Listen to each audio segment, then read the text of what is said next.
ఈ ప్రపంచానికి మరుగైన జ్ఞానం, నలిగిన జీవితాలను వెలిగింపచేసే జ్ఞానం, జీవాహారాన్ని అనుగ్రహించే జ్ఞానం, చుంటి తేనె ధారల కన్నా మధురమైన జ్ఞానం, అపవాది బాణాల నుండి హృదయాన్ని కంచెగా కాపాడే జ్ఞానం, మహోన్నతుని చేరుటకు మార్గాన్ని చూపే జ్ఞానం, ఆహుతవ్వబోతున్న ఆత్మలను నరకం నుండి రక్షించే జ్ఞానం, శాశ్వతానందాన్ని నింపే జ్ఞానం, దేవునికి దగ్గర చేసే జ్ఞానం, మహా సైన్యములకు అధిపతి అయిన మన తండ్రి పట్ల భయభక్తులను నింపే జ్ఞానం.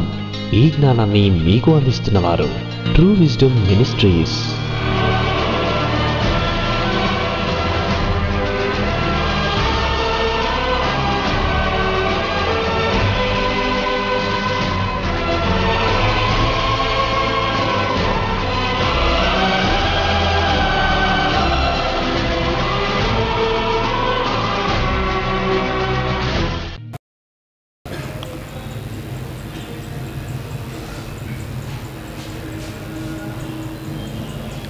మమ్మను మిక్కిలిగా ప్రేమించే మా ప్రియమైన పరలోకపు తండ్రి, మమ్మను ప్రేమించి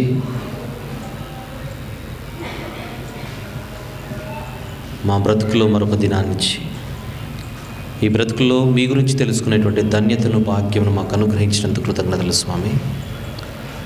ఈ కొద్దిసేపు మా అందరినీ మీ వద్దకు నడిపించగలిగే శక్తిగల మాటలు మాట్లాడుకునే ప్రయత్నం చేస్తుండగా మీ సహాయాన్ని అర్థిస్తూ నడిపించమని వేడుకొనొచ్చు. మీ ప్రియకుమారుడు, మా ప్రభు ప్రియరక్షకుడైన యేసు ప్రభు వారి పవిత్రమైన నామంలో ఈ ప్రార్థన సమర్పిస్తున్నాను తండ్రి, ఆమెన్. ప్రియమైన దేవుని వారలారా, ప్రతి వారం మనం ఇలా కూడుకున్నప్పుడు బైబిల్లోని ఎన్నో లోతైన సంగతులు నేర్చుకునే ప్రయత్నం మనం చేస్తాం. అందులో భాగంగా ఈరోజు కూడా ఒక మంచి విషయాన్ని ఒక అంశముగా మనం ప్రారంభించుకుందాం. ధన్యులెవరు అనేది ఒకటి ఆల్రెడీ స్టార్ట్ అయింది. సుమారు 5-6 భాగాలు చెప్పినట్టు గుర్తు. 6 మేలైనది ఏది అన్న అంశంతో ఒక 2 భాగాలు మనం పూర్తి చేసుకున్నాం. ఈరోజు మరొక అంశాన్ని ప్రారంభిస్తున్నాను. వీలైనప్పుడంతా దాన్ని మాట్లాడుకునే ప్రయత్నం చేద్దాం. అందులో ఇది మొదటి భాగం. బైబిల్లోని గ్రంథాలు మీకు వివరిస్తున్నాను, పత్రికలు వివరిస్తున్నాను, అంశాలను వివరిస్తున్నాను. కొన్ని అంశాలు అనేక కోణాలలో ఆలోచించే పరిస్థితి ఉంటుంది కనుక వాటిని మెయిన్ టైటిల్గా దానికి ఒక టైటిల్ ఇచ్చి వాటిని భాగాలుగా మనం విభజించుకొని మాట్లాడుకుందాం. అందులో ఉపమానాలలోని ఉపదేశాలు అనేది కూడా ఒకటి. ఇప్పటి వరకు 17 ఉపమానాలు వివరించినట్టు, రేపటి 17 అయిపోయి లాస్ట్ మంత్తో. ఈ నెల 18వ ఉపమానం రేపు చెబుతున్నాను ఖైరతాబాద్లో. అందువలన ప్రతి ఒక్కరు కూడా నోట్స్ రాసుకుంటుంటే జాగ్రత్తగా రాసుకుంటూ మీరు దేవుని వాక్యాన్ని నేర్చుకోవడానికి ఎప్పుడు కూడా సిద్ధంగా ఉండవలసిందిగా మనవి చేస్తున్నాను. మరి ఈరోజు నేను ప్రారంభించాలనుకుంటున్న ఒక అంశం ఏంటంటే,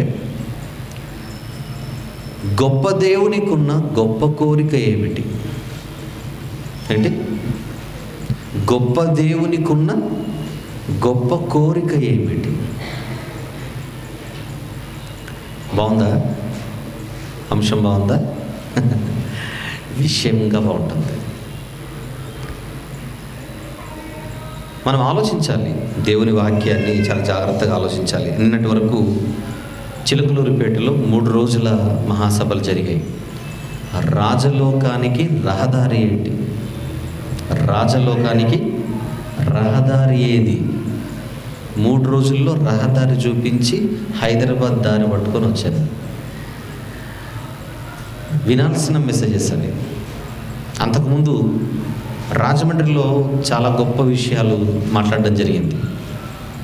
ఆశయాలలో మహాత్ముడు, ఆగడాలతో పాపాత్ముడు. నేనేమో మాట్లాడుకుంటూ మంచి మంచి విషయాలు చెప్పుకుంటూ వెళ్ళిపోతున్నాను, కానీ ఇంతకు నేర్చుకుంటున్న వారు ఎంతమంది అనేది ప్రశ్న. వినువారు మాత్రముగా మనం ఉండి వెళ్ళిపోతే మనకు ప్రయోజనం అంటే ఏమీ లేదు. ప్రియులారా, ఈరోజు మనం మాట్లాడుకుంటున్న అంశం, గొప్ప దేవునికి ఉన్న గొప్ప కోరిక ఏమిటి? ఇంగ్లీష్లో, what is the great desire of the great God? జాగ్రత్తగా మనం ఆలోచిస్తే ఇందులో దేవునిని ఒక పదముతో నేను వర్ణించాను. ఆయన ఏ దేవుడు అని అడిగితే గొప్ప దేవుడు. ఎందుకు ఆయనను గొప్ప దేవుడు అని పిలవాల్సి వస్తుందనంటే, చాలామంది ఈరోజు దేవుడు అనే పేరుని ప్రజల చేత మెడలో తగిలించుకొని తిరుగుతున్నారు. వారందరినీ చూస్తున్నప్పుడు ఈ దేవుడు ఎలాంటి దేవుడు చెప్పవలసిన అవసరం ఏర్పడింది.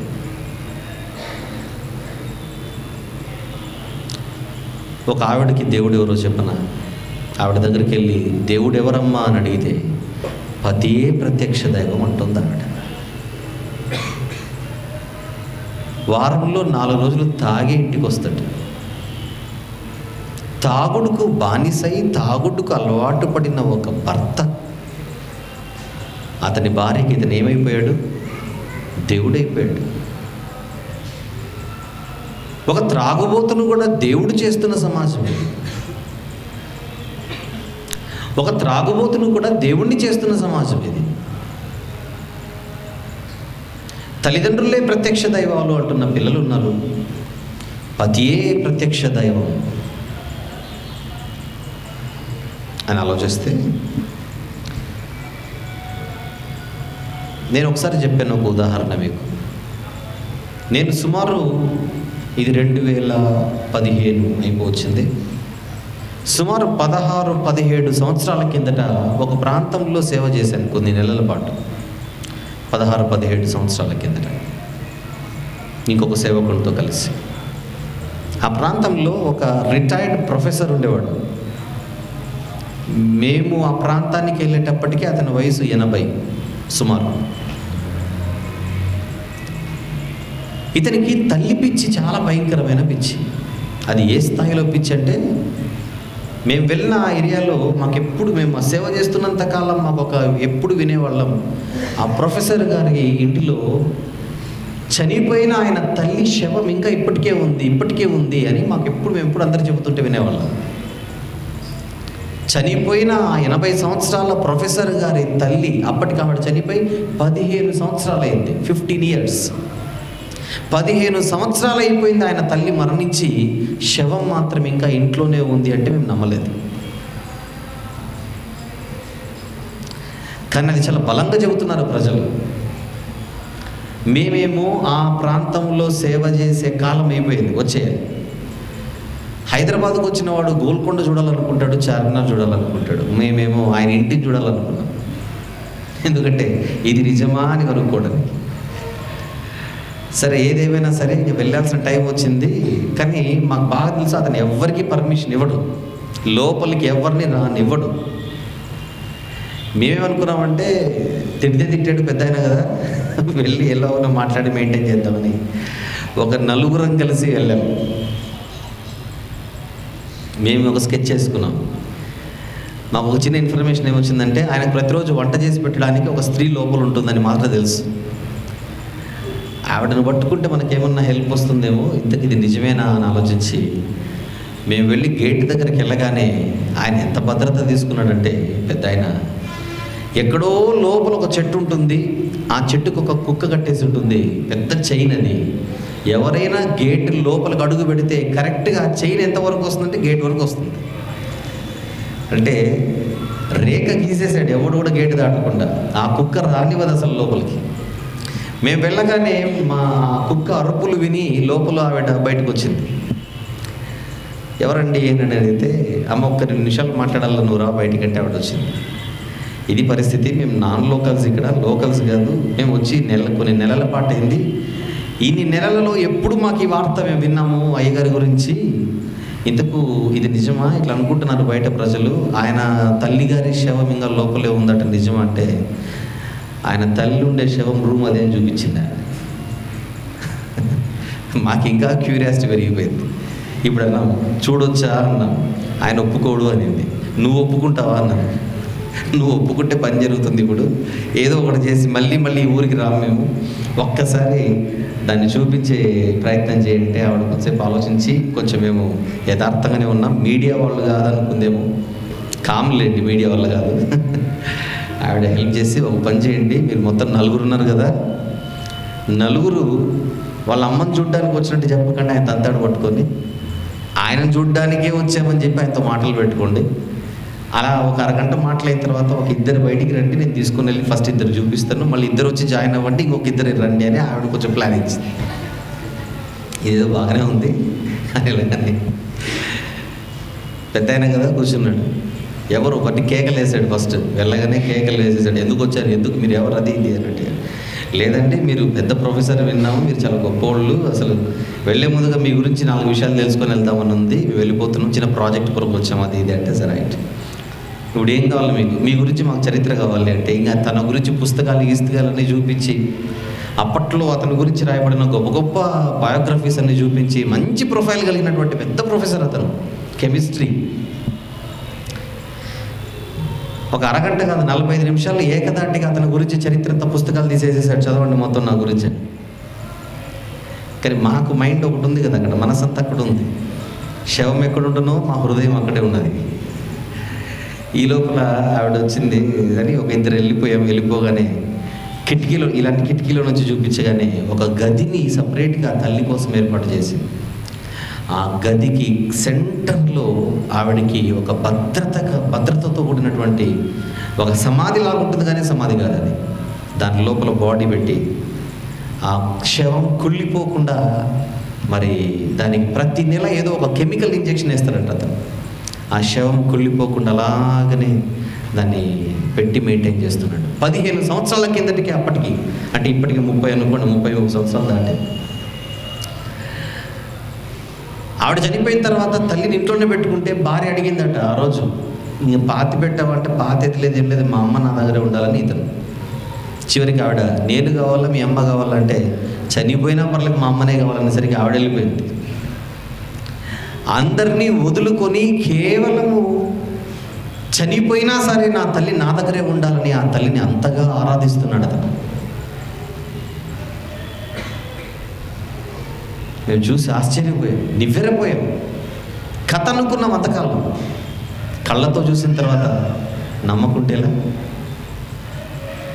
ఒక 2-2.5 గంట 3 గంటల పాట అతనితో కేటాయించాం. అనుకున్నది చూసాం, నిజమని నమ్మాం. ఇంకా వెళ్ళిపోతూ, చాలా థ్యాంక్స్ సార్, ఇంత సమయాన్ని మీరు కేటాయించారు, మేము వెళ్ళొస్తామంటే, వెళ్ళండి ఇక రాకండి అన్నాడు. కఠినంగా ఉన్నాడు అతని మాటలు. ఎందుకు అని అంటే, అతను అంటున్నమాట, నా గురించి నేను తెలుసుకోవాలనే కదా మీరు వచ్చింది, నా గురించి చెప్పాల్సినవన్నీ చెప్పాను, మళ్ళీ వచ్చి తెలుసుకోవాల్సిన విషయాలు ఏం లేవు, వీలైతే నా అంత గొప్పోళ్ళు అయిన తర్వాత మళ్ళీ రండి నా దగ్గరికి అని అన్నట్టు. సరేలేని చెప్పేసి వెళ్ళిపోయాం. అది జరిగిన 2 సంవత్సరాల తర్వాత అతని గురించి న్యూస్ పేపర్లో వార్త చదివాం మేము. ఒక ప్రొఫెసర్ అవడంతో, ఒక రీసెర్చ్ స్కాలర్ అవడంతో ఏవో పరిశోధనలు ఏం చేశాడో తెలియదు, కానీ ఆ రోజు మాకు మరి లోపలికి అనుమతినిచ్చిన ఆ స్త్రీ ఎవరైతే ఉన్నారో ఆ స్త్రీకి కంప్లీట్గా మెంటల్ వచ్చి ఆ ఇంటిని అంతటిని తగలబెట్టేసి బయటకు వచ్చేసిందని న్యూస్ పేపర్లో అతని గురించి ఆవిడ గురించి మేము న్యూస్ చదివాను. ఇక్కడ పాయింట్ ఏంటంటే, తల్లిని ఇంతగా ఆరాధించే వ్యక్తిని ఎక్కడైనా మీరు చూసింటారు. అతన్ని నినాదం ఒకటే, మానవ సేవే మాధవ సేవ అనే సమాజంలో ఉంటుంది, కానీ నాకు ఇష్టమైన నినాదం మాతృసేవే మాధవ సేవ. తల్లిని అంతగా ప్రేమించి తల్లినే దైవంగా చేసుకున్న ఒక విద్యావేత్త నా జీవితంలో నేను చూశాను. అలాంటి వాళ్ళు ఎంతోమంది ఉన్నారు. ఒక తల్లి దేవత అవుతుంది, ఒక తండ్రి దేవుడు అవుతున్నాడు, ఒక భర్త దేవుడు అయిపోతున్నాడు. నిన్న న్యూస్ పేపర్లో చదివినట్టు గుర్తు, నిన్న మొన్న మీరు చూసారో లేదో, చనిపోయిన తన తండ్రికి ఒక గుడే కట్టేశాడు ఒక అతను. నేను దాన్ని సేవ్ చేసుకొని ఉంటే బాగుండేది, ఎవరైనా చదివింటే దాన్ని సేవ్ చేసి పెట్టండి. చనిపోయిన ఒక తండ్రికి గుడి కట్టి, ఇది నా తండ్రి గుడి, ఈ గుడిలో దేవుడు నా తండ్రే అని ఒక తండ్రికి గుడి కట్టిన మరి పరిస్థితి మన సమాజంలో ఉంది. ఒక కుటుంబంలో తల్లిదండ్రులు దేవతలు దేవుళ్ళు అయిపోతున్నారు. దేవతలు అనబడిన వారు ఎందరో కనబడుతున్నారు ఈరోజు. దేవుళ్ళుగా పిలువబడుతున్న వారు, చెల్లామణి అవుతున్న వారు ఎందరో ఉంటున్నారు ఈరోజు. న్యూస్ ఛానల్స్లో మనం చూస్తున్నప్పుడు ఎంతమంది దేవుళ్ళ అవతారాలు ఎత్తి ప్రజలను మోసం చేస్తుంటే దొరికిన తర్వాత వాళ్ళను సమాజానికి పట్టిస్తున్నారు ఎంతమంది మీడియా ఛానల్స్ మీరు చూడండి. ఎందరో దేవుళ్ళు. సమాజంలో అందరూ దేవుళ్ళుగా పిలువబడుతున్న ఈ పరిస్థితుల్లో అసలైన దేవుడు గురించి, అసలైన విషయాన్ని చెప్పవలసిన అవసరత ఖచ్చితంగా ఆ దేవుని గురించి తెలిసిన వానికి ఏర్పడి బాధ్యతగా భావించి సమాజానికి ఆ దేవుని గురించి మరింత గొప్పగా చెప్పే ప్రయత్నంలో భాగంగానే ఈరోజు ఈ అంశం. గొప్ప దేవునికి ఉన్న గొప్ప కోరిక ఏమిటి, అది మన అంశం. అందులో భాగంగా ముందుగా దేవుడు ఎంత గొప్పవాడో చెప్పే ప్రయత్నం జాగ్రత్తగా మనం చూద్దాం. మీకు తెలుసుగా, చాలాసార్లు మీకు చెప్పాను, ఈరోజు సమాజంలో ఎందరో సాములు తయారవుతున్నారు కదా. రకరకాల సాములు అంటారు వారిని. స్వాములు అంటారు, సాములు అని కూడా అంటారు. రోగం వస్తే అతని దగ్గరికి వెళితే అతనితో తొక్కించుకుంటే అతను దేవుడు, అతను తొక్కుడు స్వామి. తన్నే సాముడు ఇంకొకరు ఉన్నాడు, అతను తన్నుడు స్వామి. ఎన్ని అవతారాలతో ఎంతమంది స్వాములు ఈరోజు బాబాలుగా చలామణి అవుతున్నారో మీరు చెప్పండి. వాళ్ళందరూ దేవుళ్ళుగా పిలువబడుతున్న పరిస్థితి ఈరోజు ఉంది. గురువునే దైవంగా భావిస్తున్నారు మరికొంతమంది, నాయకుడినే దేవునిగా కొలుస్తున్నారు మరికొంతమంది. ఇలాంటి పరిస్థితులలో మనందరి చేతిలో బైబిల్ ఉన్నప్పుడు మనం ఎంత జాగ్రత్తగా దేవుని గురించి ఆలోచించాలో మీరందరూ కూడా ఈ ప్రయత్నం చేయాలని బైబిల్లో కొన్ని వచనాలు మీ ముందు పెడుతున్నాను. చూద్దాం ఒకసారి. యెషయా గ్రంథం ముందుగా తీద్దాం బైబిల్.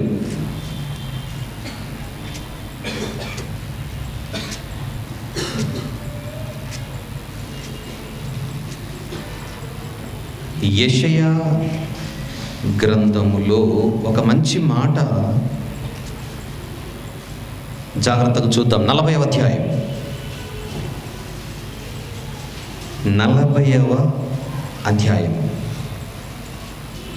18వ వచనం చూద్దాం ఒకసారి. 18వ వచనం. కావున మీరు ఎవనితో దేవుని పోల్చుదురు, ఏ రూపమును ఆయనకి సాటి చేయగలరు. చాలు. కావున మీరు ఎవనితో దేవుని పోల్చుదురు, ఏ రూపమును ఆయనకు సాటి చేయగలరు. దాని అర్థం ఏంటో చెప్పనా? నేను మాట్లాడుతున్న దేవుడు, ప్రవక్త చెబుతున్న మాట, నేను మాట్లాడుతున్న దేవుడు సాటి లేని దేవుడు. సాటి లేని దేవుడు, మ్యాచ్లెస్. అది ఏ విషయంలో చూసినా, అది ఏ విషయంలో చూసినా దేవుడు మహాదేవుడు. ఎవరిని పోలుస్తారు మీరు ఆయనతో? అందరికీ దేవుడు అనే ట్యాగ్ మీరు మెడలో వేస్తే కుదరదు. రాష్ట్రానికి ముఖ్యమంత్రి ఒక్కడే. కనబడినందరికీ ముఖ్యమంత్రి అంటే అసలు ముఖ్యమంత్రి ఏం చేయాలి? ప్రధానమంత్రి ఒక్కడే. కనబడినందరికీ మీకు తెలుసో తెలీదో కరెక్ట్గా నరేంద్ర మోడీ గారి లాగానే ఒక అతను ఉన్నాడు. ఇంకా డిటో సేమ్ జిరాక్స్ కాపీ అన్నట్టు ఉంటాడు అతను. సడన్గా చూడగానే మోడీ మన ఇంటికి వచ్చాడేమో అనుకోవాలి. కొంచెం సన్నపడ్డట్టున్నాడు ఈ మధ్య అని అనుకోవాలి. ఎగ్జాక్ట్గా అండి, అసలు ట్విన్స్ అన్న నమ్మరేమో, అంత కరెక్ట్గా మోడీ లాగున్నటువంటి ఒక వ్యక్తి ఉన్నాడు. మోడీ లాగానే ఉన్నాడు కానీ మోడీ కాదు. లాగానే ఉన్నాడు కదా అని మీరు ప్రధాన అంటే అక్కడ మోడీ గారు మూడు మారిపోతుంది. ఒక దేశానికి ప్రధాని ఒక్కడే, అందరినీ ప్రధానులు చేయలేరు మీరు. ఒక రాష్ట్రానికి ముఖ్యమంత్రి ఒక్కడే, అందరినీ ముఖ్యమంత్రులు చేయలేరు మీరు. ఒక కుటుంబానికి తండ్రి ఒక్కడే, అందరినీ మీరు తండ్రులు చేయలేరు. అవునా? పిల్లలు ఎంతమంది ఉన్నా తండ్రి మాత్రం ఒక్కడే. ప్రజలు ఎంతమంది ఉన్నా ముఖ్యమంత్రి మాత్రం ఒక్కడే. దేశ ప్రజలు, దేశ జనాభా ఎంతమంది ఉన్నా ప్రధాని మాత్రం ఒకడే. ఈ సూత్రాలు మీరు మనసులో పెట్టుకుంటే కొరింథీ మొదటి పత్రిక 8వ అధ్యాయంలో ఉన్న ఈ మాట ఒకసారి మనం గమనిద్దాం. కొరింథీయులకు రాసిన మొదటి పత్రిక 8వ అధ్యాయం 5వ వచనం చూద్దామా? ఈ 5, 6 వచనములు చూద్దాం. మొదటి కొరింథీ 8వ అధ్యాయము 5, 6 వచనములు. దేవతలనబడిన వారును ప్రభువులనబడిన వారును అనేకులున్నారు. అప్పటికే అనేకులున్నారు.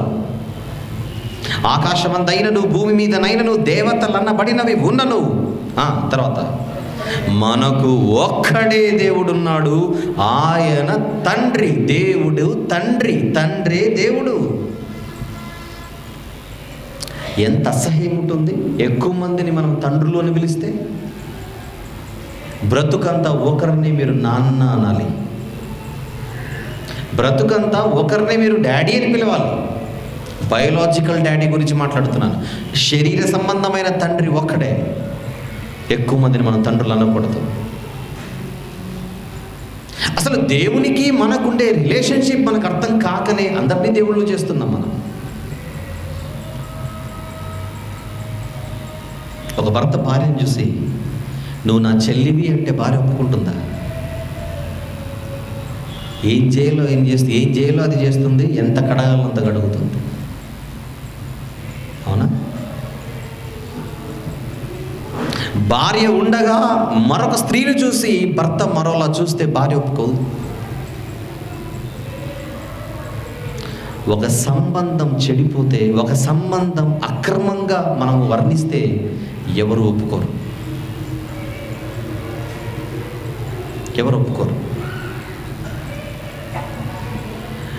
ఇంట్లో కుటుంబంలో ఒక బిడ్డ ఒకరిని తండ్రి అనాలి, ఒకరిని భార్య అనాలి,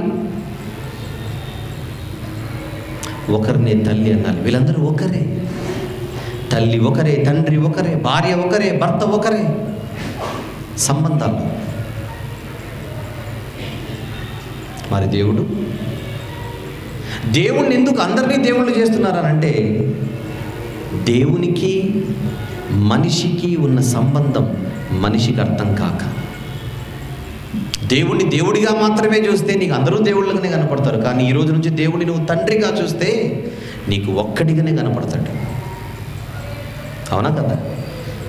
ఆకాశమందమైనను భూమి మీదనైనను దేవతలు అనబడినవి ఉన్నను మనకు ఒక్కడే దేవుడు ఉన్నాడు, ఆయన తండ్రి.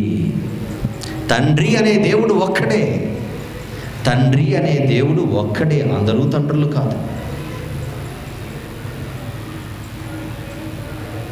ఈ తండ్రి అనే దేవుడు ఒకరోజు తన ప్రవక్త ద్వారా తన ప్రజలతో మాట్లాడుతూ ఇర్మియా గ్రంథంలో ఏమంటున్నాడో చూడండి ఒక్కసారి. ఇర్మియా గ్రంథం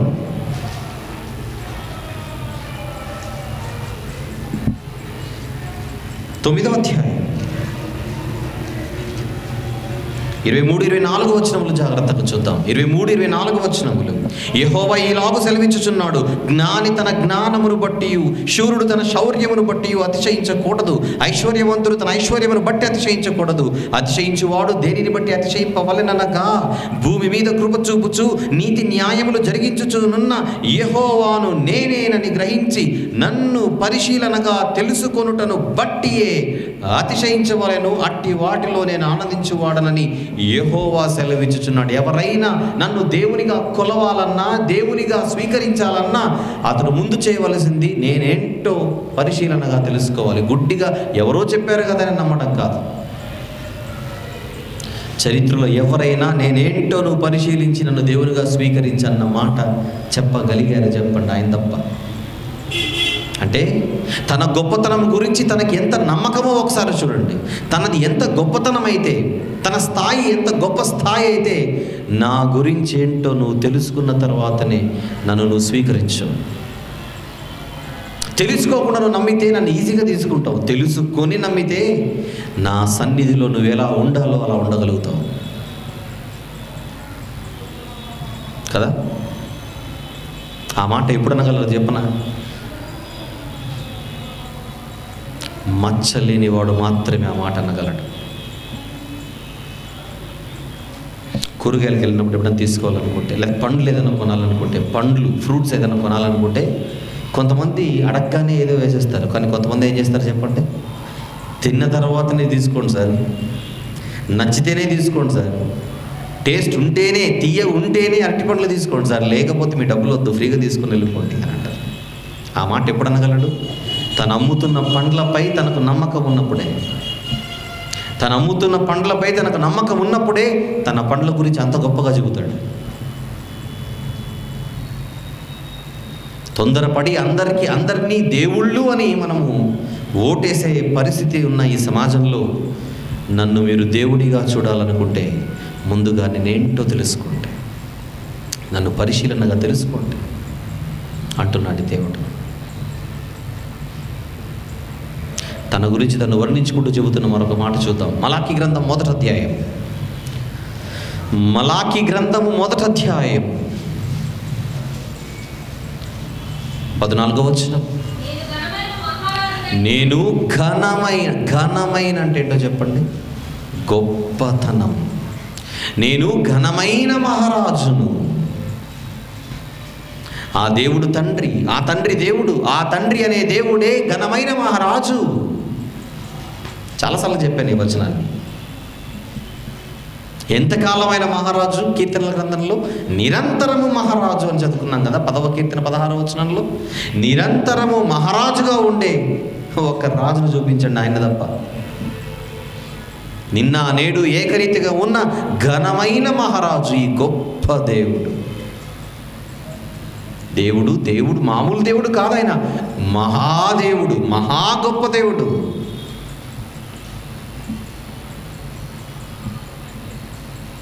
ఆయన బలం ఏంటో, ఆయన స్థాయి ఏంటో, ఆయన శక్తి ఏంటో తెలియాలంటే మరికొన్ని సందర్భాలు మనం చూద్దాం. ఇర్మియా గ్రంథం 10వ అధ్యాయం 12వ వచనం. ఇర్మియా గ్రంథము 10వ అధ్యాయం 12వ వచనములో ఆయన బలం ఏంటో, ఆయన శౌర్యం ఏంటో మనం చూడాలి ఒకసారి. చెప్పండి. ఆయన తన బలము చేత భూమిని సృష్టించిన సృష్టికర్త, తన జ్ఞానము చేత ప్రపంచమును స్థాపించెను, తన ప్రజ్ఞ చేత ఆకాశములను విశాలపరచెను. ఆయన ఆజ్ఞిస్తే జలరాశులు ఆకాశ మండలములో పుట్టును. భూమి అంతర్భాగములలో నుండి ఆయన ఆవిరి ఎక్క చేయును.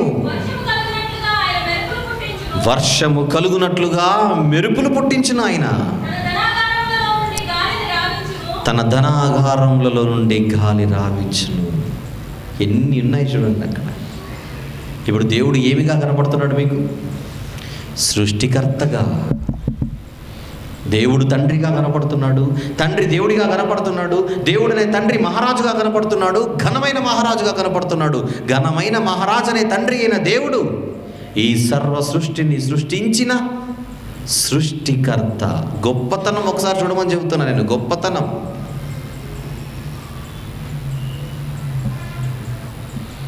రెండు వారాలు ఆగకుండా వర్షం పడితేనే చెన్నై కకావికలమైపోయింది. ఇప్పుడు చిన్నబోయిన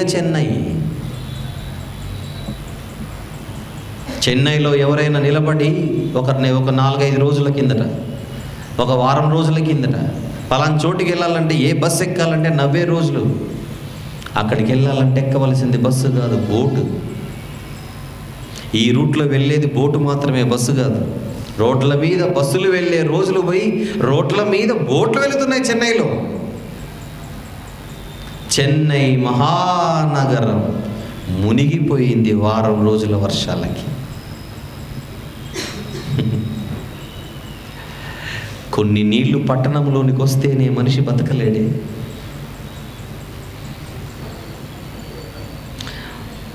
ఒక పార్లమెంట్ సభ్యురాలు ఎక్కడో వరదలు వస్తే వరద బాధితులని పరామర్శించడానికి, ఆదరించడానికి, ధైర్యం చెప్పడానికి పడవేసుకొని బయలుదేరింది ఆవిడ.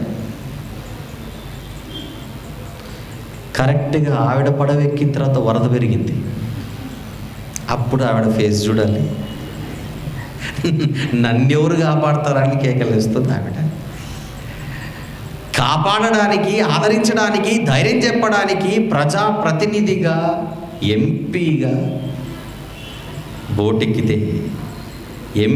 బోటెక్కితే బీపీ పెరిగింది ఆవిడకి. బచావ్ బచావ్ బచావ్ కేకలేస్తుంది ఆవిడ, ఏడుస్తుంది ఆవిడ, అరుస్తుంది ఆవిడ. నువ్వు ఎంపీ అయితే, నీకు అధికారం ఉంటే మనుషుల దగ్గర చూపించుకో, కానీ దేవుని కార్యాల దగ్గరకు వచ్చి బిల్డప్ ఇస్తే ఏమీ చేయలేదు. దేవుడు నీళ్ళ స్థాయిని పెంచాడు, ఒక అడుగు పెంచగానే ఎంపీ కుదేలైపోయింది.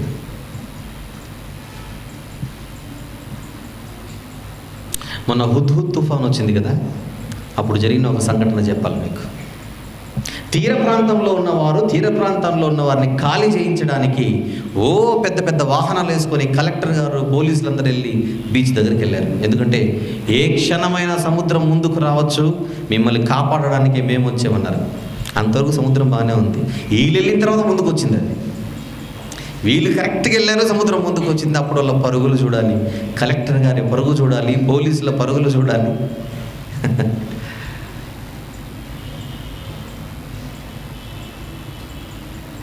వరదలు చూసి కేకలేసిన ఎంపీ గారిని దేవత అనేవాళ్ళు ఉన్నారు మన ఇండియాలో.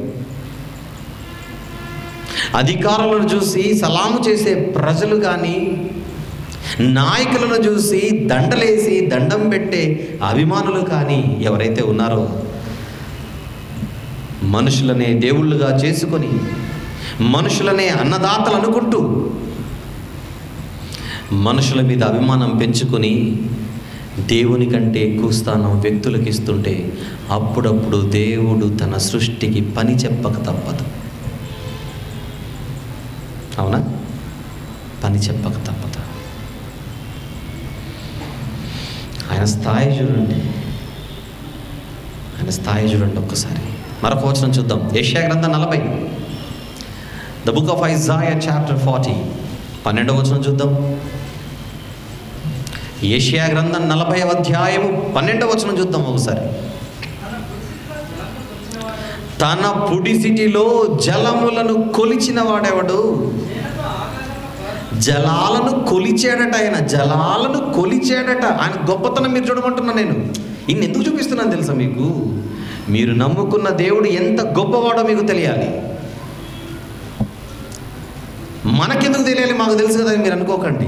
చాలాసార్లు ఆ దేవుని గొప్పతనము తెలియక మనము కూడా దేవుణ్ణి చాలా చిన్నగా మాట్లాడుతుంటాం. ఆయన ఏంటో తెలియక అయిన దానికి కాని దానికి దేవుని దూషించే తొందరపాటు మన జీవితాల్లో ఉంది. తెలియక ఒక జ్ఞాని అంటాడు, దేవుడు ఆకాశమందున్నాడు, నువ్వు భూమి మీద ఉన్నావు. అయితే నీ నోటిని కాచుకో. ఆ మాట ఎలా ఉంది? జాగ్రత్త. నీ గురించి నువ్వు ఏదో అనుకుంటున్నావు, నీ గురించి నువ్వు చాలా గొప్పోడు అనుకుంటున్నావు, గొప్పోడిని పక్కన పెట్టి నువ్వు గొప్పోడని నువ్వు ఫీల్ అవుతున్నావే మనిషి. నీ స్థాయి ఏంటో నీకు తెలియాలి, ఆయన స్థాయి ఏంటో అని నీకు తెలియాలి. ఇది తెలియనప్పుడే నువ్వు తేడాగా మాట్లాడతావు. ఆ దేవుడేంటో నీకు తెలీదు అని బాగానే ఉంటుంది. నేనేంటో నీకు ఇంకా తెలియదు అంటాడు.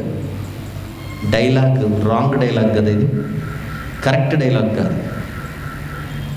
చాలా సందర్భాల్లో ఏమంటాడు మనిషి? నేనేంటో నీకు ఇంకా తెలియదు అంటాడు. ఎప్పుడైనా మాట నేను విన్నాను అనుకోండి, నా బైబిల్ ఒక రెఫరెన్స్ గుర్తొచ్చేస్తుంది అర్జెంటుగా. ఎందుకంటే నా జీవితంలో నాకు ఒకటే డ్యూటీ, రెఫరెన్స్లు నేర్చుకోవడం, వాక్యం నేర్చుకోవడం, చెప్పడం. అంతకుమించి పెద్ద పని ఏం లేదుగా. అంతకు మించిన పెద్ద పని లేదుగా భూమి మీద. అందుకే అంతకు మించి పెద్ద పని ఏం లేదు. మీరు కూడా ఎవరైనా ఎప్పుడైనా మీతో నేనేంటో నీకు తెలియదంటే ఒక రెఫరెన్స్ ఇస్తాను, జీవితాంతం గుర్తుపెట్టుకోండి. ఆ రెఫరెన్స్ ఏంటో చెప్పనా? 222. ఇది ఎప్పుడు గుర్తుంటుంది మీకు? ఏటు 222 అంటే 3 2, అధ్యాయం 2 వచనం 22, అది 222. అధ్యాయము 2 వచనం 22. ఇదే యెషయా గ్రంథం. 40 క్లోజ్ చేయకండి, ఇక్కడ కొంచెం పని ఉంది, అక్కడికి వెళ్ళేసి వద్దాం ఒకసారి. యెషయా గ్రంథం 2వ అధ్యాయం 22వ వచనం. అందుకే 222 అది.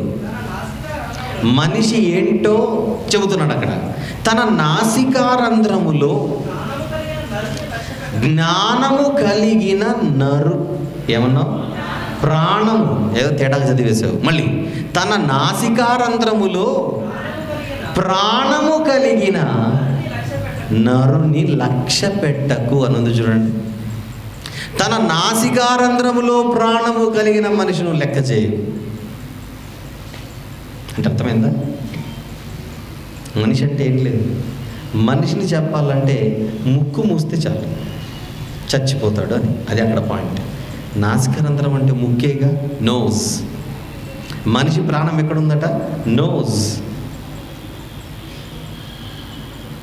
పట్టుమని ఒక 3 నిమిషాల్లో ముక్కు మూస్తే గిలగిల కొట్టుకొని చచ్చిపోయే మనిషి నేనేంటో నీకు తెలియదంటే నువ్వేంటో నీకు చూపిస్తున్నాను ఇప్పుడు అక్కడ. నీకు అర్థమైందో లేదు? ఒబామా అయినా, ఒసామా అయినా,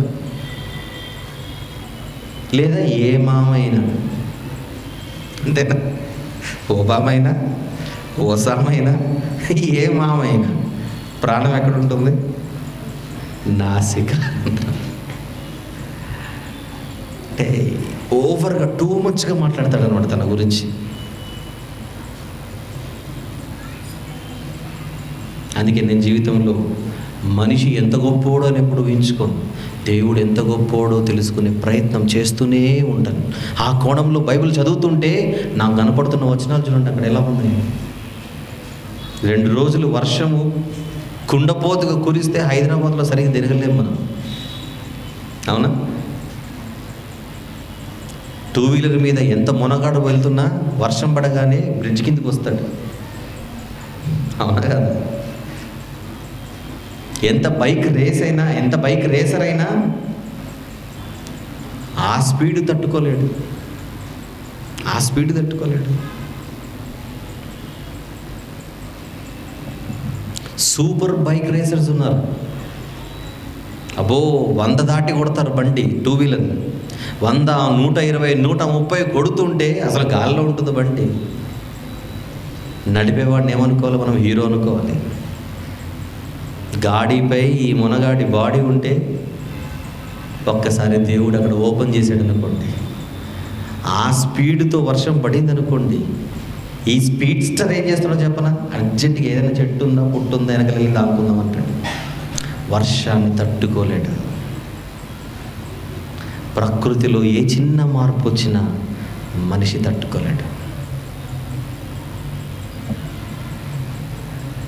సమయం 8:10 అవుతుంది.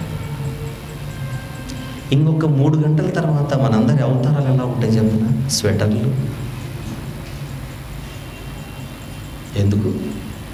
చలికాలం, చలొస్తే తట్టుకోలేదు. 3 గంటల తర్వాత స్వెటర్, 3 నెలల తర్వాత ఏసీ, అవునా? అప్పుడు కాలం మారుతుంది. వేసవి కాలం. వేసవి కాలంలో ఉడిపి హోటల్లో ఒక ఐటెంకి డిమాండ్ తగ్గుతుంది. దాని పేరే వడ. ఎందుకు? వడ దెబ్బ కదా. వేసవి కాలంలో ఏ దెబ్బ? వడ దెబ్బ. నేను ఒక సమ్మర్లో ఒక చోటికి మీటింగ్కి వెళ్ళాను. నేను యాక్చువల్గా వడ తిననండి, పెద్దగా తినను వడ. నాకు టిఫిన్కి వడలే తెచ్చారు. నాకు వద్దండి అన్నాను, మీరు తినండి అన్నారు. వద్దండి అన్నాను, మీరు తినండి. ఇలా 5 నిమిషాల వాగ్వాదం జరిగిన తర్వాత మీరు ఎందుకు తినరు అన్నారు అనమాట. వడ దెబ్బ అన్నాను, ఇంకేమన్నారు.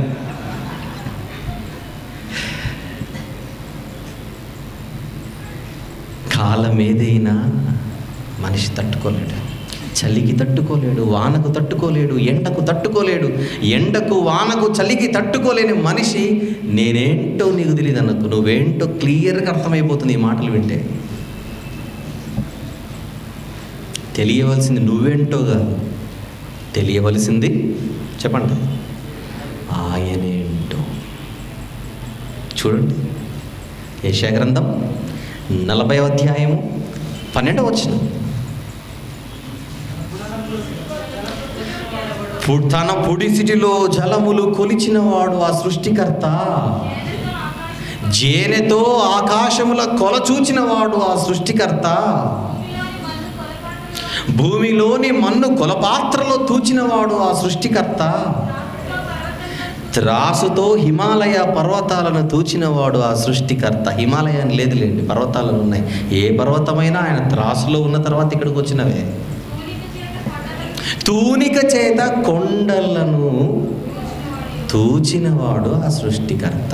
కొండలను తూచినవాడు ఆయన, పర్వతాలను తూచినవాడు ఆయన, ఆకాశము జేనతో కొలిచినవాడు ఆయన. ఎలా ఊహించుకుంటావు ఇప్పుడు దేవుణ్ణి చెప్పు మరి? ఎంత స్థాయిలో ఊహించుకోవాలి ఇప్పుడు నువ్వు దేవుణ్ణి, ఆయన గొప్పతనాన్ని? అజ్ఞానంగా దేవుని ఇష్టం వచ్చినట్టుగా మాట్లాడితే నీకు దేవుని గొప్పతనం ఏంటో తెలియకనే అజ్ఞానిగా నోరు పారేసుకుంటున్నావు.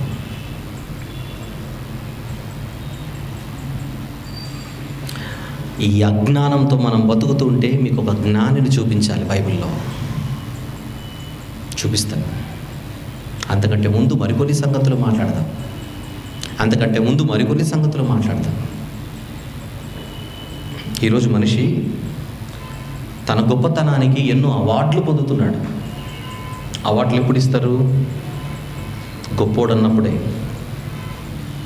నటనలో గొప్పోడైతే ఫిలింఫేర్ అవార్డులు వస్తాయి, నటనలో గొప్పోడైతే నంది అవార్డులు వస్తాయి, ప్రపంచ స్థాయిలో గొప్పోడైతే ఆస్కార్ అవార్డులు వస్తాయి. నటనలో గొప్పోడు. అదే మిగిలిన రంగాలలో అందరికంటే ఉన్నతంగా పనిచేసి ఏదైనా ప్రపంచం కొరకు సాధిస్తే నోబెల్ ప్రైజ్ వస్తుంది. మన భారతదేశంలో పద్మశ్రీ ఉంది, పద్మభూషణ్ ఉంది, పద్మవిభూషణ్ ఉంది, భారతరత్న ఉంది. ఇవన్నీ అవార్డులు, గొప్పోళ్ళకి ఇచ్చే అవార్డులు ఇవన్నీ. మనుషులను గొప్పోళ్ళుగా భావించి వారి మెడలో దండలేసి సన్మానాలు చేస్తున్న రోజులు ఇవి. అతను సాధించిన విజయాలకి మేము గుర్తించి ప్రభుత్వం ఒకటి చేసింది, నీకేంటి నొప్పి అని అడగొచ్చు నన్ను. నాకు నొప్పి ఏం లేదు, ఇచ్చుకుంటే తీసుకుంటే. కానీ నేను అడుగుతున్న ప్రశ్న, ఒక మనిషి మరొక మనిషి గొప్పతనాన్ని గుర్తిస్తున్నప్పుడు అందులో సైంటిస్టులు ఉన్నారు, అందులో మెడికల్ ఫీల్డ్లో చేసిన పరిశోధనలు చేసినటువంటి ఎందరో మెడికల్ సైంటిస్టులు ఉన్నారు, భూగోళ శాస్త్రవేత్తలు ఉన్నారు, ఖగోళ శాస్త్రవేత్తలు ఉన్నారు. వారు కనుగొన్న కొన్ని విజయాలకు, వారు సాధించిన కొన్ని విజయాలకు ఈరోజు ప్రపంచం సత్కరిస్తోంది వారిని. అలా రోజుకు తాను చాలా గొప్పవాడినని ఫీల్ అవుతున్న మనిషికి బైబిల్లో దేవుడు వేసిన ఒక ప్రశ్న ఉంది. ఆ ప్రశ్న భూమి ఉన్నంత వరకు ఎవ్వరు కూడా జవాబు చెప్పలేని ప్రశ్న. నిజం. కానీ దేవుడు ఆ ప్రశ్న దేవునిని ఒప్పుకొనని వారిని అడగలేదు, కానీ ఒక సందర్భంలో ఒక భక్తుని అడిగాడు. ఆ భక్తుడి ప్లేస్లో దేవుడంటే పడనివాడు, దేవుణ్ణి ఒప్పుకొననివాడు, దేవుణ్ణి తక్కువగా చూసేవాడు ఎవరైనా ఉంటే ఆ వ్యక్తిని పెట్టుకొని ఒక్కసారి ఆ మాట చూడండి. ఆదికాండం 15వ అధ్యాయం. మనిషి నువ్వెంత గొప్పవాడవో నువ్వు నాకు చెప్పాలి అంటున్నాడు దేవుడు అక్కడ. ఆదికాండం 15వ అధ్యాయం 4వ వచనం అనుకుంటాను, చూడండి. యెహోవా వాక్కు అతని యొద్దకు వచ్చి, 5వ వచనమా, బయటికి పిలిచి, అది కావాలి. ఎన్నో వచనం అది? 5వ వచనం. మరియు దేవుడు వెలుపలికి ఒక మనిషిని తీసుకొని వచ్చి, అక్కడ భక్తుడు ఉన్నట్లేండి అబ్రహాం గారు, మీరు ఆయన మనసులో పెట్టుకోకండి కొద్దిసేపు. అదే సందర్భంలో తాను చాలా గొప్పవాడనని ఫీల్ అయ్యే ఒక మనిషిని పెట్టుకొని చదవండి. ఇప్పుడు దేవుడు ఆ మనిషిని బయటికి తీసుకొని వచ్చి ఒక్కసారి నువ్వు ఆకాశం వైపు తేరి చూడురా. చూసి ఆ కంటికి కనిపించే ఆ నక్షత్రములను లెక్కించుటకు ఏమైతే గట్టిగా చెప్పాలి. ఏమైతే నీ చేతనైతే అంటే ఎలా ఉందో చెప్పండి. నీ చేతనైతే అంటే ఎలా ఉందన్నమాట. మీరు కంటద వాక్యం లాగా నీ చేతనైతే లెక్కించు, నేను రేపు వచ్చేదను ఓవర్ సబ్మిట్ చేయి అన్నట్టు కాదు ఇది. మీరు అలా చదివితే అర్థం కాదు. నేను ఎప్పుడు చదివిన ఆ మాట ఎలా ఉంటుందో చెప్పనా, దేవుడు సవాలు విసురుతున్నట్టు ఉంటుందన్నమాట. నీ చేతనైతే లెక్కించి నాకు లెక్క చెప్పు. ఏ మునగాడు చెప్పగలడు చెప్పండి ఆ లెక్క. మీకు చాలాసార్లు చెప్పాను, ఈ మహావిశ్వం అంటే ఏంటో చెప్పనా. ఈ మహావిశ్వములో కోటాను కోట్ల నక్షత్ర మండలాలు ఉన్నాయి. మనకు దగ్గరగున్న నక్షత్రం సూర్యుడు. ఈ సూర్యుడు తన కుటుంబంతో కలిసి సౌర కుటుంబముగా ఒక నక్షత్ర మండలంలో ఉన్నాడు. అదే పాలపుంత నక్షత్ర మండలం, మిల్కీవే గ్యాలక్సీ. మన నక్షత్ర మండలం అది. మన నక్షత్ర మండలంలో నక్షత్రాలు ఎన్ని ఉన్నాయో ఎవ్వరికీ తెలియదు. కోటాను కోట్ల నక్షత్రాలు కలిస్తే ఒక నక్షత్ర మండలం. అలాంటి నక్షత్ర మండలాలు ఎన్నో కలిస్తే ఒక క్లస్టర్. అలాంటి క్లస్టర్స్ ఎన్నో కలిస్తే ఒక సూపర్ క్లస్టర్. అలాంటి సూపర్ క్లస్టర్స్ ఎన్నో కలిస్తే ఈ విశ్వం. మన చరిత్రే మనకి ఇంకా తెలీదు. మిల్కీవే గురించి చెప్పే స్థాయి మనదే స్థాయి చెప్తున్న మిల్క్ తాగే స్థాయి. మనం ఇంకా పాలు త్రాగవలసిన స్టేజ్లోనే ఉన్నాం మన మిల్కీవే గురించి చెప్పడం.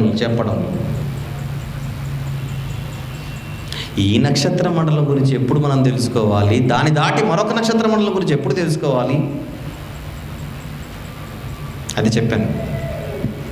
ఈ ప్రపంచమంతా ఖండాలుగా విభజింపబడింది, అవునా? ఖండాలను విడగొడితే దేశాలు, దేశాలను విడగొడితే రాష్ట్రాలు, రాష్ట్రాలను విడగొడితే జిల్లాలు, జిల్లాలను విడగొడితే మండలాలు, మండలాలను విడగొడితే ఊర్లు.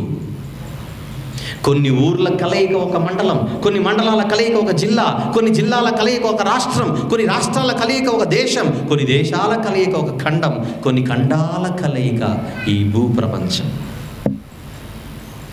ఈ పిక్చర్ మీకు అర్థమైతే ఈ విశ్వం కూడా అలాగనే ఉంది.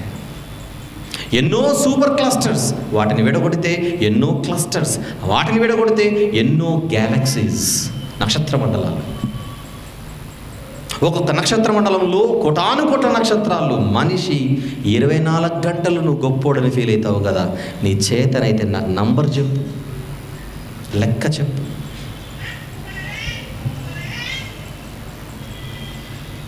కొంచెం అతి తెలివి ఎక్కువ కదా మనిషికి. ఏమంటాడు చెప్పనా, అదేదో నువ్వు చెప్పు అంటాడు. మళ్ళీ అంటాడు అదేదో నువ్వు చెప్పు అంటే నాకు తెలియదు ఒప్పుకోడు. అదేదో నువ్వు చెప్పు. నక్షత్రాల సంఖ్య మనకు తెలియదు, ఇప్పటి వరకు ఎవరికి తెలీదు, భవిష్యత్తులో ఎవరు తెలుసుకోలేరు. అది క్లియర్. మన ఆయనకు కలిగించినోడి దగ్గర నంబర్ ఉండదా? ముందే ఆయన లెక్కల మాస్టర్. జలాలను కొలిచాడు, లెక్క. అదే కదా చూసింది. కొండలను తూచాడు, లెక్క. పర్వతాలను తూచాడు, లెక్క. మన్నును కొలిచాడు, లెక్క. అన్ని లెక్కలే ఆయనకి. అన్ని కొలిచిన ఆయన నక్షత్రాలను లెక్క పెట్టడా? చూడండి మాట 147వ కీర్తన 3వ వచనం 4వ వచనంలో ఉంటుంది. 4వ వచనం 147వ కీర్తన 4వ వచనం. నక్షత్రములు ఎన్ని ఉండాలో ఆ సంఖ్యను దేవుడు నియమించాడు. నంబర్ పెట్టిందే ఆయన, నంబర్ అలాట్ చేసిందే ఆయన. ఉన్న వాటిని సరిగా లెక్క పెట్టలేకపోతున్నాం మనం. నంబర్ ఫిక్స్ చేసిన క్రియేటర్ ఆయన. మన సౌర కుటుంబంలో ఎన్ని గ్రహాలు ఉన్నాయి చెప్పండి మిమ్మల్ని. మన సౌర కుటుంబంలో ఎన్ని గ్రహాలు ఉన్నాయి? వినపడలేదు సరిగా నాకు. 8ఆ 9ఆ? చూసారా, ఒక్కసారి గట్టిగా అడగానే 8 9 అయ్యింది, 9 8 అయింది. 8 9 అయ్యింది, 9 8 అయింది, ఇప్పటికే నైట్ అయింది. కాసేపు ఆగితే లేట్ అవుతుంది. అంటే మీలో 9 అని విన్నవారు ఉన్నారన్నమాట. అందుకే మీరు 9 అన్నారు. నవగ్రహాలు, అందుకే మీరు 9 అన్నారు. 8 అని ఎవరన్నారో చెప్పనా? ఈ మధ్య నంబర్ మారిందండోయ్, ఇది లేటెస్ట్ నంబర్ 8. అక్కడ నా కొడుకున్నాడు, మా టీచర్ నాకు 9 అని చెప్పింది. రేపు వాడి టీచర్ 8 అనే చెప్తుంది. రేపు వాడి కొడుకు పుట్టిన తర్వాత 7 అవుతుంది. ఎందుకో చెప్పనా, ఈ నంబర్లు మారుతాయి. ఇది కరెక్ట్గా చెప్పాలంటే మనిషి ఉన్నవే సరిగ్గా లెక్క పెట్టట్లేదు. మొన్నటి వరకు 9 అని చెప్పి కాదు 8 అన్నారు. ఏ గ్రహాల గురించి అడిగాను? మన సౌర కుటుంబంలో ఉండే గ్రహాల గురించి అడిగాను, వేరే నక్షత్రం గ్రహాలు కాదు నేను అడిగింది. మన సౌర కుటుంబంలో ఉండే గ్రహాలే, వాటి నంబర్ ఏంటో ఇంకా కరెక్ట్గా మనకు తెలియదు. ప్లూటో అనే గ్రహం ఈ మధ్యకాలంలో గ్రహ జాబితాల నుంచి బయటకు వచ్చేసింది. తీసినోడు ఎవరు? మనమే. అంతకుముందు పెట్టినోడు ఎవరు? మనమే.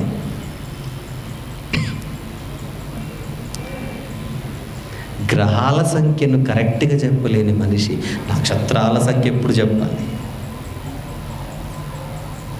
అక్కడ దేవుడు నక్షత్రముల సంఖ్య నియమించాడు. నంబర్ మాత్రమే కాదు, మీరు నమ్మరు, ఆ పేర్లు కూడా ఆయన పెట్టాడు. ప్రతి నక్షత్రానికి నంబర్ ఇచ్చి number 1 star, number 2 star, number 3 star అని నక్షత్రాలన్నిటికీ నంబర్లు పెట్టి ప్రతిదానికి పేరు పెట్టాడట. పేర్లు పెట్టాడు. నక్షత్రాలకు పేర్లు పెట్టాడు. ఏ నక్షత్రానికి ఏ పేరు ఉందో ఆయన దగ్గర ఉంది. ఆయన పెట్టిన పేర్లు. ఒకసారి చెప్పాను ఈ పాఠం గురించి చెబుతూ, మన ఇంట్లో టామీ అనగానే కుక్క పిల్ల వస్తుంది. దేవుడు టామీ అంటే ఒక నక్షత్రం వచ్చి కూర్చుంటుంది అక్కడ. అది దేవుని స్థాయి. కుక్క పిల్ల స్థాయి మంది. మీకు తెలుసో తెలీదు, ఉదయాన్నే వాకింగ్కి వెళ్తాం. ఒకే కుక్క ఉన్నాడు, ఒక కుక్క చైన్ పట్టుకొని వెళ్తాడు. 2 ఉంటే 2, మహా అంటే 3 చైన్లు పట్టుకుంటాం ఒక చేతితో. 6 కుక్కలు ఉంటే 6 చైన్లు అంతే. కానీ దేవుడు తన చేతిలో ఎన్ని చైన్లు పట్టుకున్నాడు తెలుసా? యోబు గ్రంథం 38. యోబు గ్రంథం 38వ అధ్యాయం 31, 32 వచనాలు అనుకుంటా. చూడండి, యోబు గ్రంథం 38వ అధ్యాయం 31, 32 వచనములు. కృత్రిక నక్షత్రములను మనిషి నువ్వు బంధించగలవా? మృగశీర్షిక కట్లను, అవన్నీ నక్షత్రాల పేర్లు. కృత్రిక నక్షత్రం, మృగశీర్షిక నక్షత్రం, ఆ నక్షత్రముల కట్లను స్పీడ్గా చదవాలి, నాకు వినపడట్లేదు. విప్పగలవా? బంధించగలవా? విప్పగలవా? బంధించగలవా? ఆ ప్రశ్న ఎలా ఉన్నాయి చూడండి. సవాల్ కాదా? ఇంకా కిందికి ఈ మాట చూడండి. వాటి కాలములలో నక్షత్ర రాసులు వచ్చునట్లు నువ్వు చేయగలవా? సప్తర్షి నక్షత్రములను, వాటి ఉపనక్షత్రములను నీవు నడిపించగలవా? కుక్క పిల్లను నడిపించే మనిషి. నక్షత్రాలను నువ్వు నడిపించగలవా? వాటి కాలములలో అవి వచ్చినట్లు నువ్వు నడిపించగలవా? ఏ నక్షత్రం? సప్తర్షి నక్షత్రములను, వాటి ఉపనక్షత్రములను. సప్తర్షి నక్షత్రములను, వాటి ఉపనక్షత్రములను, వాటి కాలంలో అవి వచ్చినట్లు నువ్వు చేయగలవా? నువ్వు నడిపించగలవా అని అడుగుతున్నాడు. అంటే నువ్వెంత అంటున్నాడు దేవుడు అక్కడ. నువ్వెంత? కొండను ఢీ కొట్టకు, నువ్వు మైక్ టైసన్ అని, అంతేనా? మహా అంటే మైక్ పట్టుకో, రింగులో ప్రత్యర్థిని చూడు, అంతవరకే. నేను టైసన్ కదా అని బైసన్ని ఢీకోకు. Do you know what bison is? Bison అంటే తెలుసా? పెద్ద జంతువు అది. టైసన్ లాగానే ఉండాలి, బైసన్ లాగానే ఉండాలి. Tyson can never beat a bison. స్థాయి, మన స్థాయి ఏంటో మనం చూడాలి. ఓవర్గా మనం ఆ గురించి ఆలోచించకూడదు. నక్షత్రాలను వాటి కాలములలో వచ్చినట్లు ఆయన చేస్తున్నాడట. నీకు తెలుసా? హేలీ తోక చుక్క అని ఒకటి ఉంటుంది. భూమికి ప్రతి 73 నుంచి 76 సంవత్సరాల కాలంలో ప్రతి 73, 74, 75, 76, 77 ఇన్ని సంవత్సరాలకు ఒక్కసారి భూమికి దగ్గరగా ఈ తోకచుక్క వెళ్ళిపోతుంటుంది వచ్చి. దాని కాలంలో అది రావాలి. హైదరాబాద్లో ఎక్కడైనా లేదా ఇంకే ప్రాంతంలో అయినా మార్చ్లో కానీ, ఏప్రిల్లో కానీ, మేలో కానీ మీరు ఫంక్షన్ హాల్ దగ్గరికి వెళ్ళి బుక్ చేసే ప్రయత్నం చేయండి. మీకు దొరకవు. మీకు ఫంక్షన్ హాల్స్ దొరకవు మే నెలలో, ఏప్రిల్ నెలలో ముఖ్యంగా. ఎందుకు అని అడగండి వాళ్ళని. సీజన్ అండి అంటారు. ఏం సీజన్ అది? పెళ్ళిళ్ళ సీజన్. అప్పుడే ఎందుకు పెళ్ళిళ్ళ సీజన్? దేన్ని బట్టి పెళ్ళిళ్ళ సీజన్? పగటిపూట ఎవరికైనా పెళ్లి చేస్తే పెళ్లి కొడుకు పెళ్లి కూతురికి తిండి పెట్టే ముందుగా వాళ్ళని బయటికి తీసుకొని వెళ్తారు. బయటికి తీసుకుని వెళ్ళి ఏం చేస్తారు? పైన చూడుము అంటారు. వాళ్ళిద్దరు చూసేదారు. ఏ నక్షత్రం కనపడుతోంది? సూర్యుడు అంటే ఒప్పుకోరు వీళ్ళు. పగటిపూట కనబడే నక్షత్రం ఒకే నక్షత్రం సూర్యుడు. ఆ రోజు పెళ్లి కొడుకు సూర్యుడు అంటే ఒప్పుకోరు వీళ్ళు. ఆ రోజు పెళ్లి కూతురు సూర్యుడు అంటే తిండి దొరకదు. చచ్చినట్టు ఒక నక్షత్రం పేరు చెప్పాలి. ఏ నక్షత్రం? అరుంధతి నక్షత్రం. ఎప్పుడు వస్తుంది అరుంధతి నక్షత్రం? ప్రతి సంవత్సరం మార్చి నుంచి జూన్ లోపల చెల్లిపోతుంది. మార్చ్, ఏప్రిల్, మే ఈ 3 నెలల్లోనే ఆ నక్షత్రానికి అక్కడ అడ్రస్ ఉంటుంది. వీళ్ళిద్దరికి తిండి కోసము చెప్పకపోతే వీళ్ళు తిండి పెట్టరని అప్పటికి ఆకలితో అలమటించింటారండి. బయటకు వచ్చి కనబడకున్నా అరుంధతి అంటారు. అప్పుడు మనం ఏమనాలి? Johnny Johnny yes papa. ఎందుకంటే జానీగాడు ఎప్పుడు అబద్ధాలు ఆడతాడుగా. వీళ్ళిద్దరు జానీలే. ఎందుకు? అరుంధతి అనగానే పక్కనే అడగాలి, టెల్లింగ్ లైస్ అనాలి. అప్పుడు చచ్చినట్టు చెప్పాలి ఎస్ బాస్ అని. అరుంధతి అప్పుడే ఎందుకు రావాలి? ఎవరు నడిపిస్తే రావాలి. సృష్టికర్త. కొంపదీసి అరుంధతి లీవ్ పెడితే ఒక 6 నెలలు పెళ్ళిళ్ళు జరగవు. అమ్మాయి ఇంట్లో ఉండాల్సిందే, అబ్బాయి ఇంట్లో ఉండాల్సిందే. నడిపిస్తూనే ఉన్నాడు.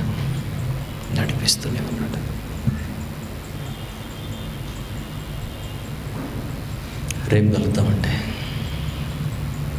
అని అంటాం. మామూలుగా రేపు కలుద్దామండి అని అంటాం. ఇంగ్లీష్లో ఏమంటారు మీరు? సీ యూ టుమారో అంటారు స్టైల్గా.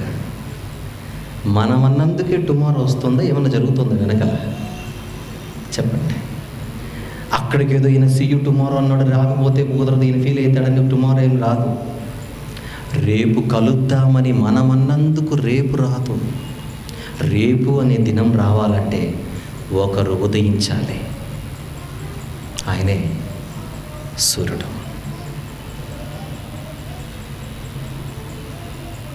ఇంగ్లీష్లో సింపుల్ ప్రజెంట్ అని ఒకటి ఉంటుంది గ్రామర్లో. Simple present is used for universal truths అంటాం మనం.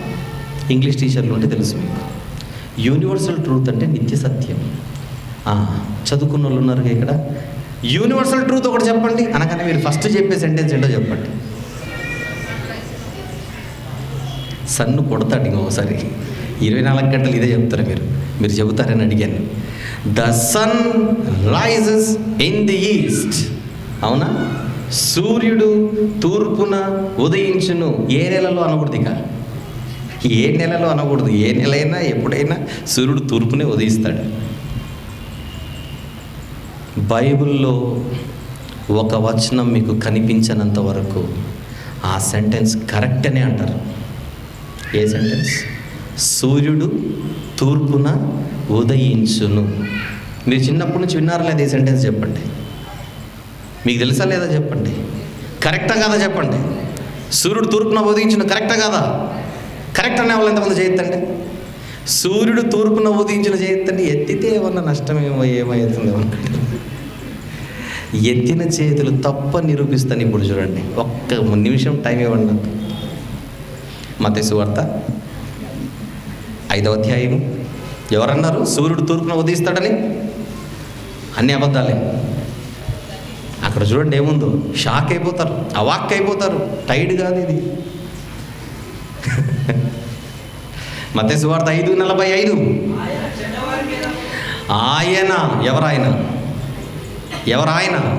అరగంట నుంచి నేను మాట్లాడుతున్న దేవుడు. ఆయన చెడ్డవారి మీదను మంచివారి మీదను. ఓహో, ఆయన ఉదయింపజేస్తున్నాడన్నమాట.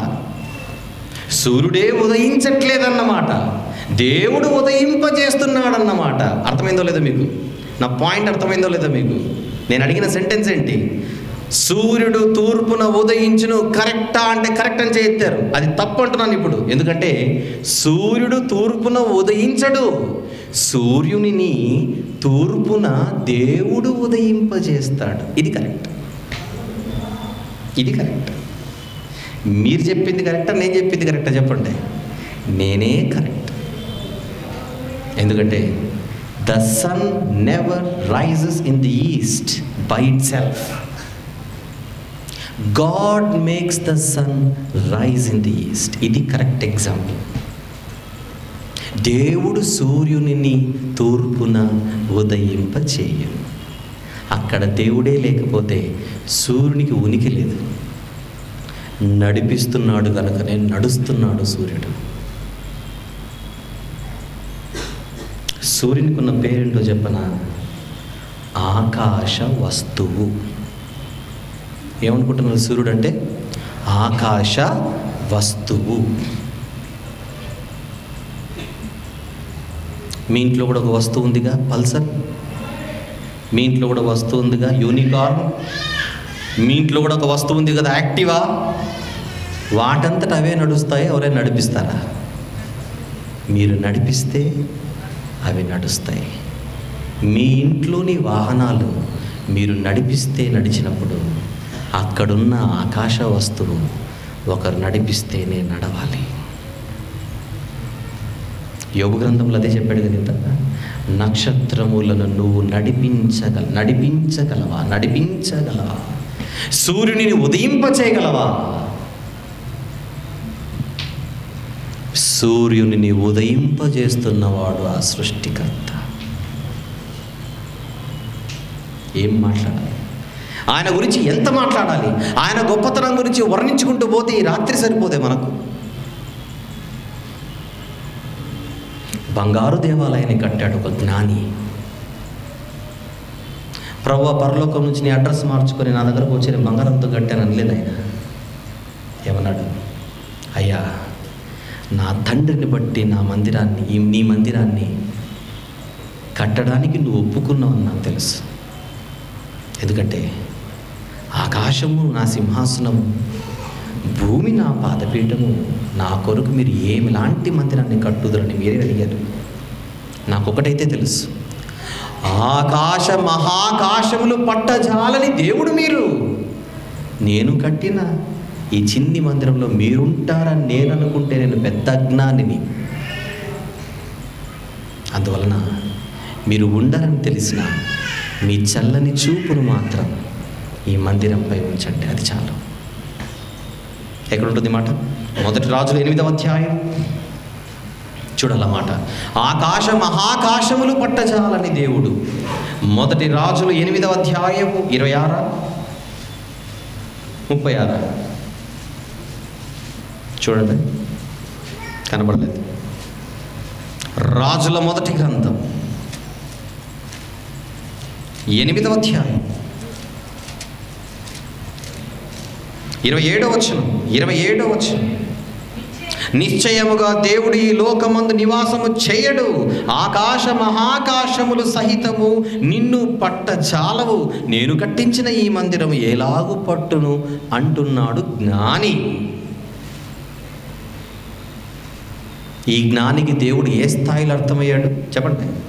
ఆకాశ మహాకాశములే పట్టజాలనంత మహాదేవుడిగా ఒక జ్ఞానికి దేవుడు అర్థమైతే, నేను తలచుకుంటే ఆ దేవుడు దిగి వచ్చిన నా చేతిలో నుంచి నిన్ను కాపాడాడంటాడు ఒక అజ్ఞాని. జ్ఞాని నోట నుంచి వచ్చే మాట ఇది, అజ్ఞానుల నోట నుంచి వచ్చే మాట అది.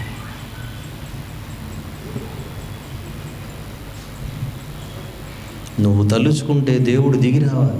నేను తలుచుకుంటేనట చెప్పండి, ఆ దేవుడు దిగి వచ్చినా కాపాడలేడంటాడు. అబ్బో, ఈ 5-6 అడుగులు ఉన్నాడు కరెక్ట్గా భూమి మీద. ఈ విషయంలో భూమి బొట్టంత ఉంటుంది, బొట్టంత భూమిపై బొట్టంత కూడా ఉండదు ఇతని హైట్, వెయిట్, సైజు. అంటాడు దేవుడు దిగి వచ్చిన అంటాడు. మరి దిగి రావాలట. బుద్ధి లేని మాటలు. దేవుని గొప్పతనం ఏంటో తెలియనంత వరకు మనిషి తన నోటికి ఇలాగనే పని చెబుతూ ఉంటాడు. ఈరోజంతా మీ ముందు నేను చేస్తున్న ప్రయత్నం, మీ మనసుకి దేవుడు ఎంతో గొప్పోడో తెలియాలి. ఆయన విషయం గురించి ఎప్పుడు మాట్లాడాలన్నా, ఆయన గురించి ఎప్పుడు ఆలోచించాలన్నా గుండె ఒకసారి జారాలి, భయపడిపోవాలి. యెహోవా యందు భయభక్తులు కలిగి ఉండుటయే జ్ఞానమునకు మూలం. మీరు ఎవరికి భయపడుతున్నారు ఈరోజు? మనుషులకా, వస్తువులకా, పరిస్థితులకా? మనిషి భయపడనిదంటూ ఎవరికైనా ఉందా అంటే ఒక్క దేవునికి మాత్రమే. మీరు అబ్జర్వ్ చేయండి బాగా. మనిషి భయపడనిది ఎవరికో చెప్పనా? ఒక్క దేవునికి తప్ప అందరికీ భయపడతాడు. ఇంట్లో బల్లితో సహా. బల్లంటే భయం, ఎలుకంటే భయం, పిల్లంటే భయం. ఏ రోజు వచ్చి చిన్నప్పటి నుంచి మీ దగ్గర మీ రక్తం తాగిన దాఖలాలు లేవు దయ్యానివి, అయినా దయ్యం అంటే భయం.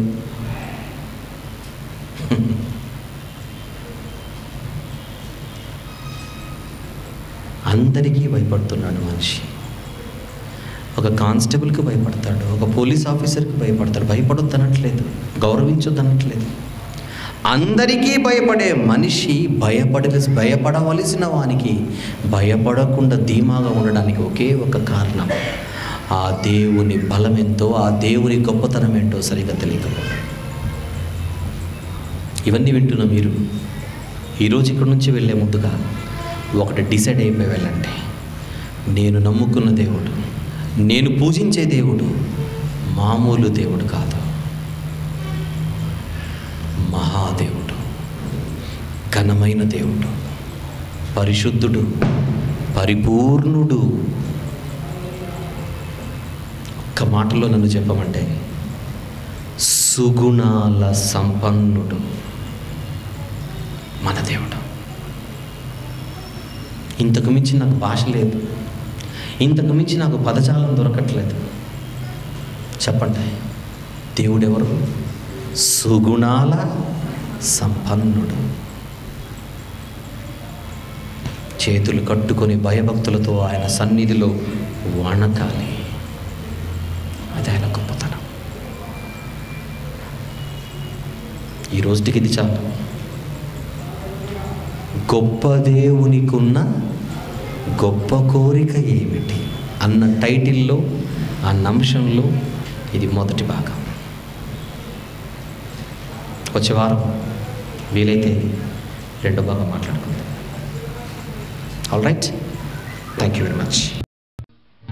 ట్రూ విజ్డమ్ మినిస్ట్రీస్ లో భాగమైన ట్రూ విజ్డమ్ ట్రైనింగ్ సెంటర్ 6 సంవత్సరాల నుండి 19 సంవత్సరాల వయసు గల పిల్లలకు రెగ్యులర్ ఎడ్యుకేషన్ తో పాటు బైబిల్ ఎడ్యుకేషన్ ని కూడా అందిస్తున్నది. వీటి వివరములు మరియు మా ఇతర పరిచర్య వివరములను మా అఫీషియల్ వెబ్సైట్ www.truewisdomtv.com లో పొందగలరు. బ్రదర్ ఆర్ వంశీ గారు మాట్లాడిన ఎన్నో అద్భుతమైన ప్రసంగాల డివిడీలు సిద్ధంగా ఉన్నాయి. డివిడీల కోసం మీరు సంప్రదించవలసిన ఫోన్ నంబర్లు 04065554355 లేదా 8106882392. గమనిక, ప్రతి ఆదివారము మధ్యాహ్నము 2:30 నుండి 5 గంటల వరకు ఇంగ్లీష్ ఆరాధన కార్యక్రమము మరియు ప్రతి ఆదివారము సాయంత్రము 5:30 నుండి తెలుగు ఆరాధన కార్యక్రమము YMCA సెకండరీ బ్యాండ్ నందు జరుగును. అందరూ ఆహ్వానితులే.